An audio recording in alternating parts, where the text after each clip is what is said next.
For Elon Musk to face the full force of UK law, even if that means extraditing Elon Musk to the UK to face the UK courts.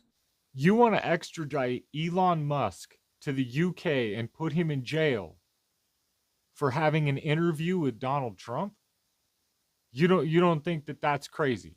You don't think that that's over the top?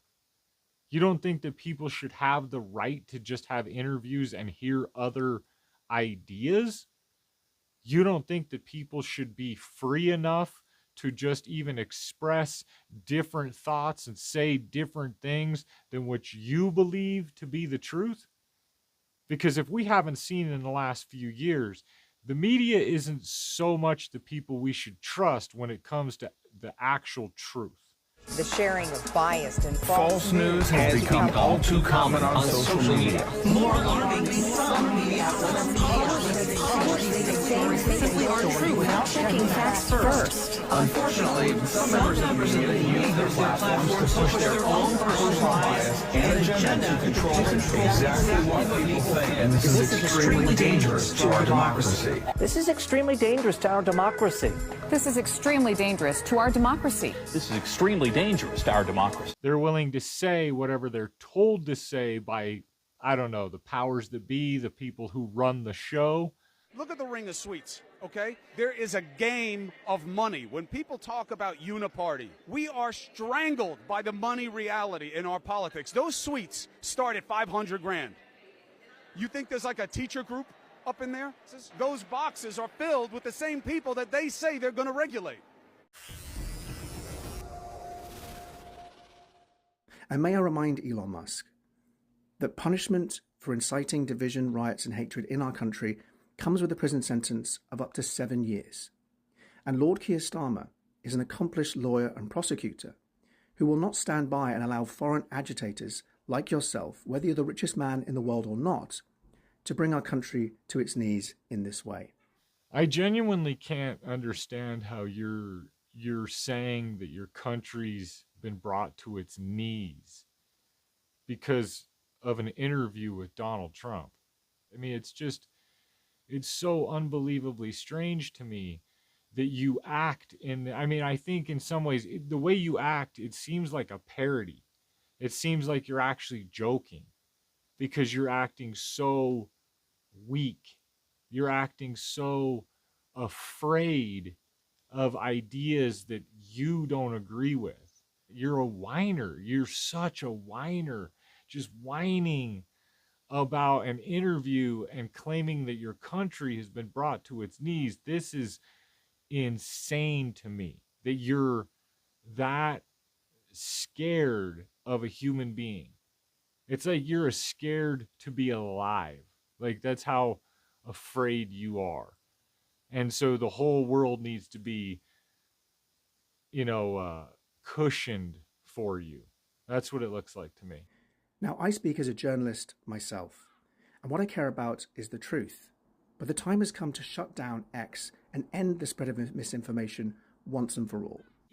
Do you genuinely, as a journalist, you genuinely think that a place should be shut down? You genuinely, as a journalist, believe that? We need trusted media sources and fact-checked media sources to be responsible for the dissemination of information.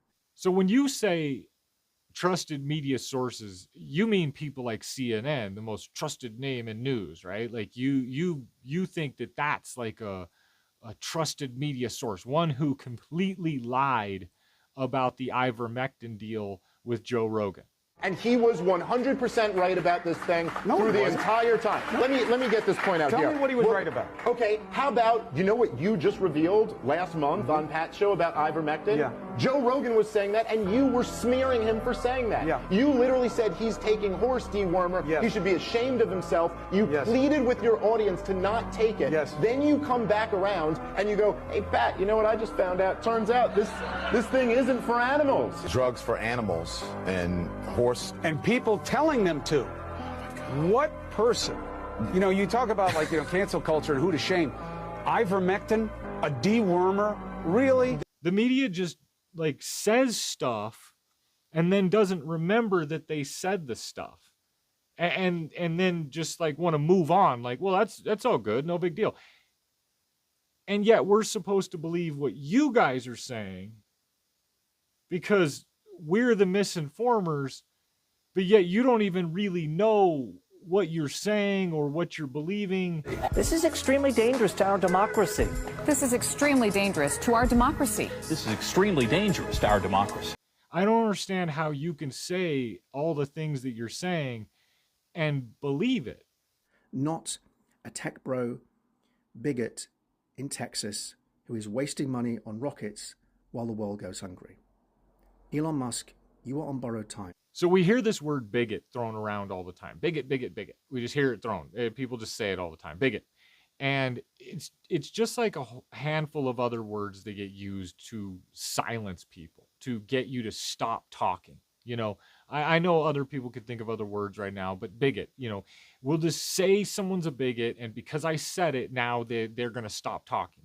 I don't want to engage in a conversation or a debate with this person because I could potentially be wrong, so I'm just going to yell bigot at them. It's an unbelievably weak personal characteristic that people show, that they're so unwilling to engage in real conversation and potentially be wrong about something, and yet they're so emotionally attached to the thing that they just want to silence. They just want to yell you down as though somehow the truth changes because they got you to stop saying it. That's one thing about censorship that I've never grasped onto, is that people actually believe that if they just get you to not say the thing, that somehow it's now not the truth. The truth no longer, whatever truth they actually believe becomes the truth because they got you to not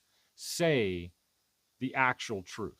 So anyway, bigot means a person who is obstinately and unreasonably attached to a belief, opinion, or faction, especially one who is prejudiced against or antagonist towards a person or people on the basis of their membership of a particular group. So he literally, in what he just said, shows bigoted characteristics himself by calling him a tech bro. He's labeling him as a particular group and then trying to dehumanize and dismiss what this person has to say based off the group that he's part of, based off what he thinks. So he calls a person a bigot to try to silence him while he's being a bigot, instead of listening to the actual truth that he apparently doesn't know, while you refuse to accept the truth that's real. We as people need to be looking at every bit of information we can to inform ourselves as much as we possibly can, because this media will lie to us. The mainstream media, people that you may believe may be lying to you. You should be checking what you believe against other evidence that you can find. You should never just blatantly believe something that you hear. You should check against it.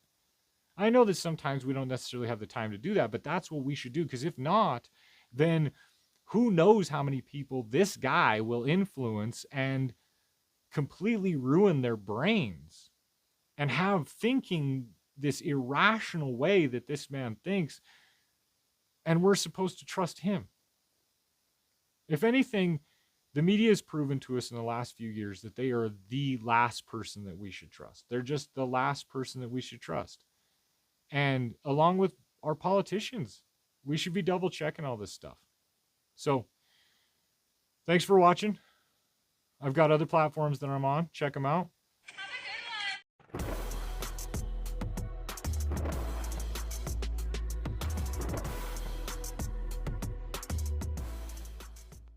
This is extremely dangerous to our democracy. This is extremely dangerous to our democracy. This is extremely dangerous to our democracy. This is extremely dangerous to our democracy. This is extremely dangerous to our democracy. This is extremely dangerous to our democracy. This is extremely dangerous to our democracy. This is extremely dangerous to our democracy. This is extremely dangerous to our democracy. This is extremely dangerous to our democracy. This is extremely dangerous to our democracy.